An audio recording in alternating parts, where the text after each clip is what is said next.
What's going on, everybody? Welcome back to the channel.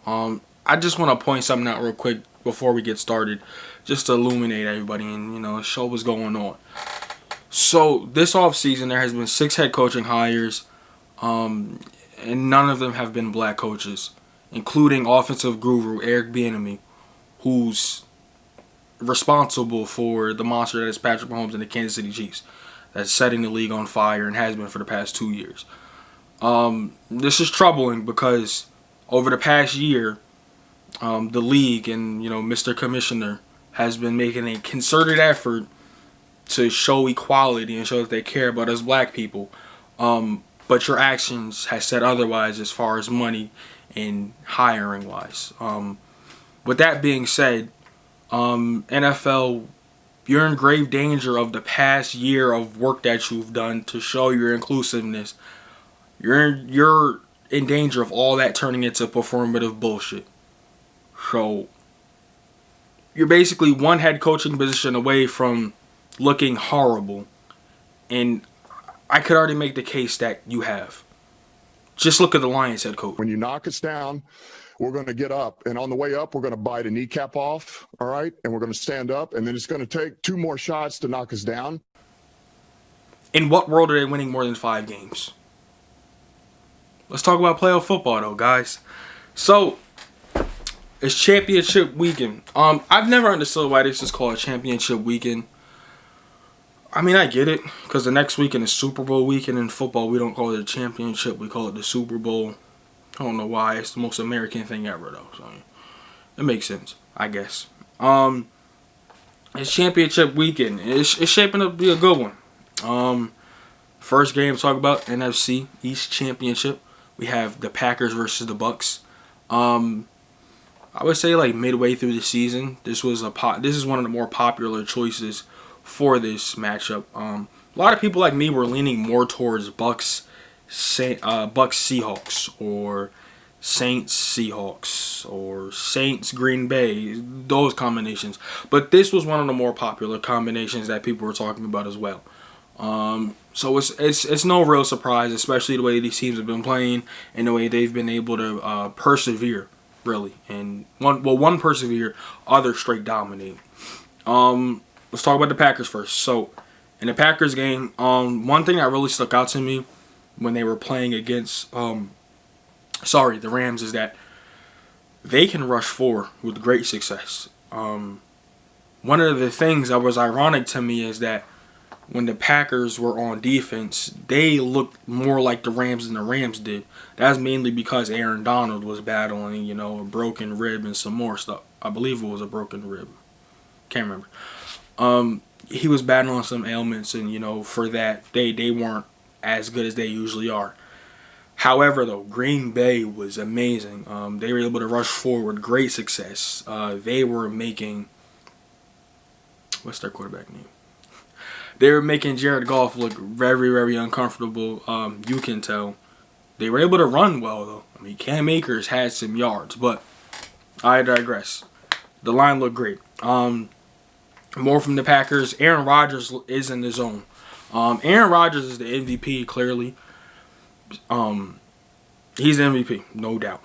No doubt in my mind, he's the MVP. Last game, he was 23 for 36. 296 yards, 2 touchdowns, a 108 QBR. He's on fire.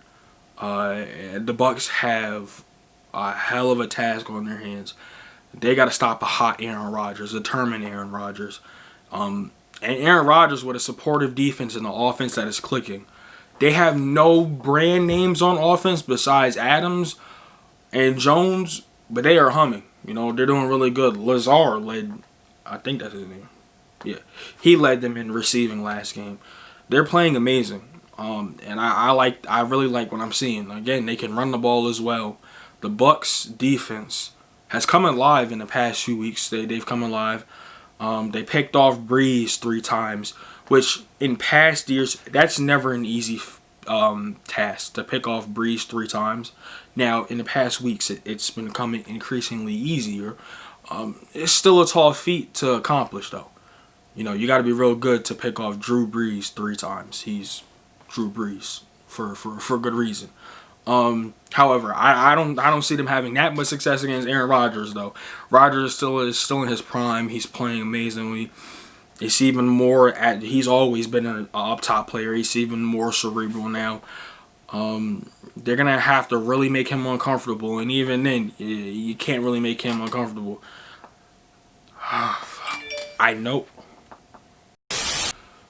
Good thing for the Bucs is that last game they were able to make Michael Thomas a non-factor.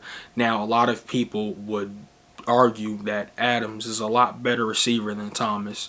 I'm becoming a part of that camp. I don't know.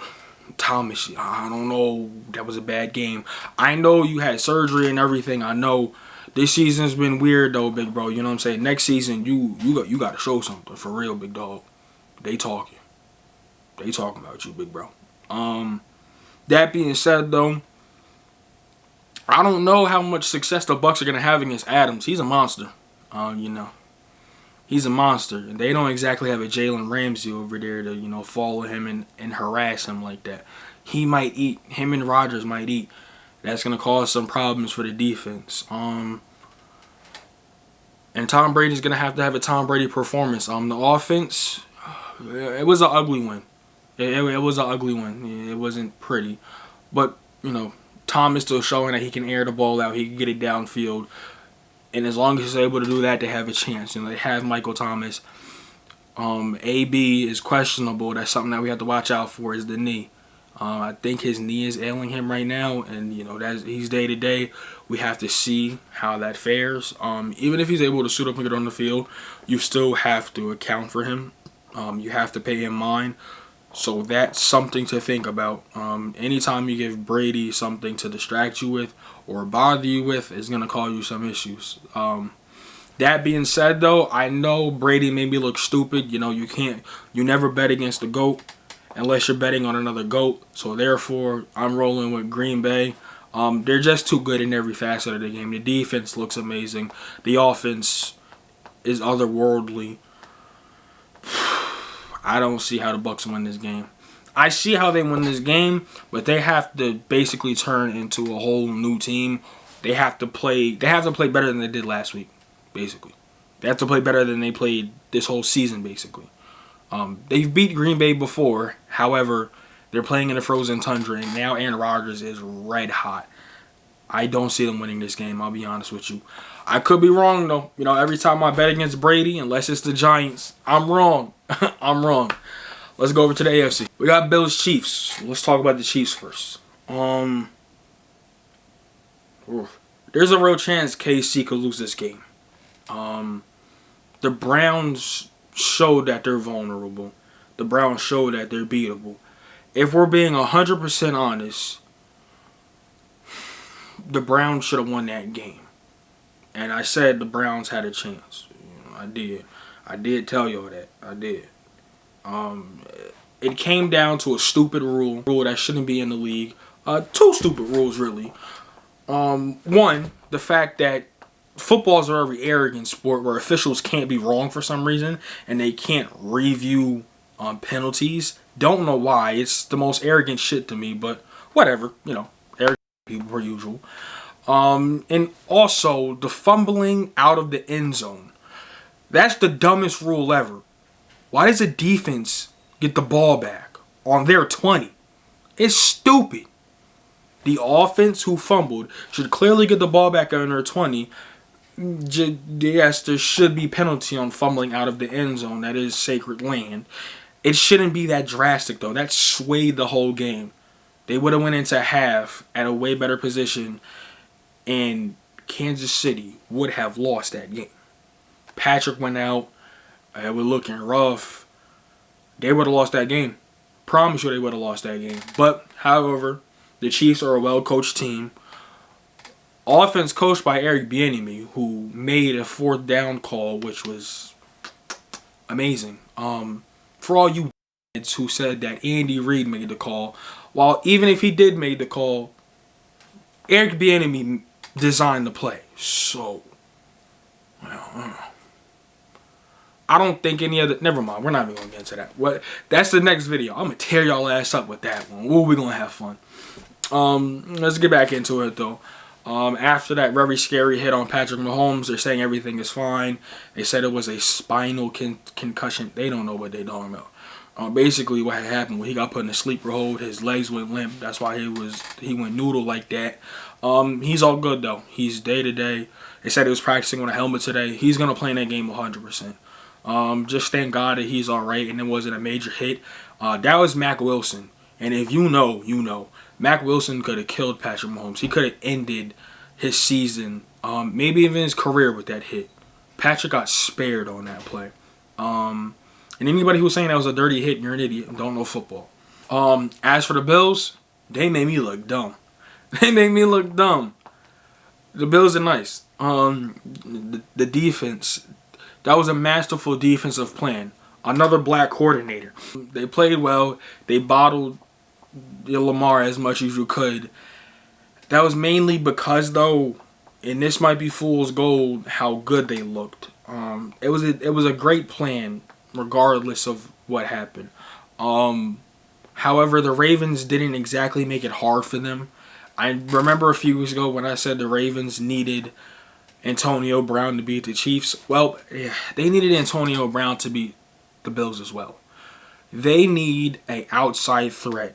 They need a number one receiver.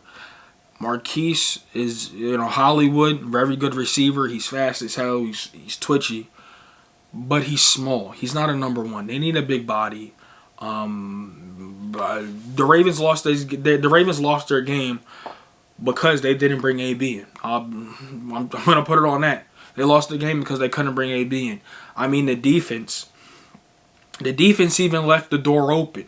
Which is another thing that might cause the Bills some issues against the Chiefs. Now, granted, that Baltimore defense is amazing, and obviously the Chiefs defense isn't as good as the Baltimore defense. However, they can emulate some things that Baltimore does, and it's going to be interesting to see how they play Josh Allen. That boy Honey Badger is a monster. He's a monster. However, though, as far as the pick for this game, I'm going to go off of history. I'm going to go off of history and running game. Two very important things in football. I think the Bills' lack of running is going to ultimately cause them this game. There's no running game to speak of, basically, outside of Josh Allen. And this is going to be a shootout. With the Chiefs, what you have to do is slow them down. What the Browns did. The Browns were able to, slow them down, keep the game close. They were able to keep themselves in punching distance. Buffalo is going to have to keep up with them. And granted, that Allen Diggs connection, they had another 100-yard game with each other. It's going to be tough to keep up all those weapons they have over there. Kelsey is good for 2. Tyreek is good for however many that he really wants. And especially if Patrick is well rested and he's back to his normal self. And that line is going to play with some pride now. With some real pride now because their quarterback almost got hurt.